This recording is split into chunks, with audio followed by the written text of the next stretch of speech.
شکریہ کرنا چاہتا ہوں کہ اس طرح کا اورینٹیشن پروگرام انہوں نے آج آرگنائز کیا سب کے لیے.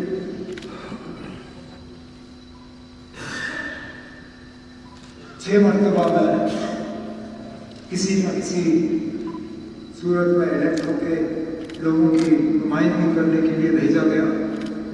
3 بار پارلیمنٹ اور تیسری بار اسمبلی. بدقسمتی سے پہلی مرتبہ میں اس طرح کا اورینٹیشن پروگرام دیکھ رہا ہوں اور اپنی جگہ مجھے اس بات کا احساس ہے کہ کاش جب مجھے پہلی بار پارلیمنٹ بھیجا گیا تھا اگر اس طرح کا 2 دن 3 دن کا اورینٹیشن پروگرام رکھا گیا ہوتا تو بنیاد پارلیمنٹیرین کی وہ شاید مجھ میں موجود ہو. لیکن آج بھی اگر آپ مجھے بٹھا کے ان سے پوچھیں کہ بتائیے نا پارلیمنٹ میں پرائیویٹ ممبر بل لانے کا طریقہ کیا ہے, 377 کا معاملہ کس طرح اٹھانا ہے, مختلف ڈیبیٹس میں حصہ لینے کا طریقہ کیا ہے, میں صحیح معنی میں آپ نہیں سمجھا پاؤں گا. اس بات کے باوجود کہ وہاں بیٹھے مجھے کافی سال ہوئے. اب آنریبل اسپیکر صاحب نے اپنی تقریر کے دوران ہمیں یاد دلایا کہ اس اسمبلی میں بہت زیادہ ہمارے آنریبل ممبر جو ہیں وہ پہلی بار جیت کے آئے ہیں.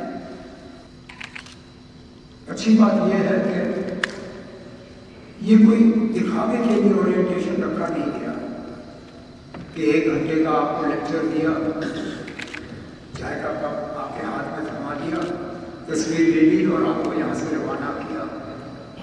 راجہ صاحب کو ان کے افسروں نے پارلیمنٹ کے افسروں کے ساتھ اور بالخصوص پرائڈ جو ریسرچ اور ٹریننگ کا انسٹیٹیوٹ پارلیمنٹ میں بنا ہوا ہے ان کے ساتھ مل کے ایک ڈیٹیلڈ پروگرام جو ہے وہ طے کیا ہے اورینٹیشن کا, تاکہ اسمبلی ممبر کا کام کس طرح بہتر انداز میں کیا جائے, کس طرح ہم اس موقع کا سب سے زیادہ فائدہ لے پائیں, کس طرح ہم اپنے کانسٹیٹیوئنسی کے جو ہمارے ووٹرز ہیں ان کی کس طرح صحیح معنی میں نمائندگی کر پائیں گے.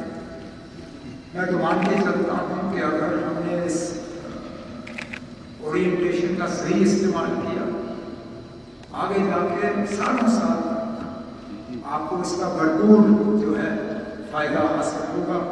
اور اس امید کے ساتھ کہ ایک طرف سے دیکھا جائے تو ہم اپنے لیے مصیبت تیار کر رہے ہیں, کیونکہ جتنے زیادہ آپ لوگ قابل ہوں گے اتنا ہی حکومت کو جو ہے مشکل کا سامنا کرنا ہوگا. آپ زیادہ سخت سوال پوچھیں گے, آپ زیادہ سخت بل لائیں گے, آپ زیادہ سخت جو ہے پرائیویٹ ممبرز ریزولوشنز اور بلز اور 0 آور پر ڈسکشن کریں گے, اور جتنا آپ مضبوط ہوں گے اتنا ہی گورنمنٹ میں جو ہے پریشر بنا رہے گا. لیکن وہ جمہوریت ہے اور ہونا وہی چاہیے. اسپیکر صاحب مہربانی کر کے اس کو وہ اسمبلی کا جو ہمارا ہسٹری رہا ہے اس کو دوبارہ زندہ کریے تاکہ اندر آنے پر لگے کہ یہ ہماری بلڈنگ ہے, ہمارا اسمبلی ہے, اس کی ہسٹری ہے. اس ہسٹری کو ہمیں اس طرح وائٹ واش نہیں کرنا چاہیے. چلیے 5-6 سال ہم نہیں تھے لیکن اب ہے, بلڈنگ ہماری ہے, ہمیں اپنا جو ہے اس پہ پورا اس پہ جو اپنا قبضہ جو ہے وہ جمائے رکھنا ہے, چھوڑنا نہیں ہے. لیکن آج اس موقع پہ اسپیکر صاحب میں آپ کو, آپ کے سیکریٹریٹ کو, خاص کر ڈپٹی چیئرمین صاحب کو اور ان کے ساتھ پارلیمنٹ سے آئے ہوئے جو تمام ہمارے مہمان ہیں, آپ کا شکریہ کرتا ہوں اور امید کرتا ہوں کہ اس اورینٹیشن پروگرام سے ہم سب کو جو ہے پورا فائدہ ملے. بہت بہت شکریہ. چاہیے ابھی آپ نے میں شکریہ کہنا چاہوں گا ماننی اسپیکر سے.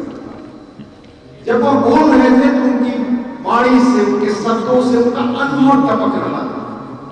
کیسے لوک صاحب کے اندر آپ کی پربھاوی بھومکا ہو سکتی ہے, بہتر طریقے سے انہوں نے بتایا. آپ میں سے جو سدسیہ پہلی بار وِدھان سبھا میں چن کر آئے ہیں, وِدھائی کام میں حصہ لینے کا ان کا یہ پہلا انبھو ہوگا.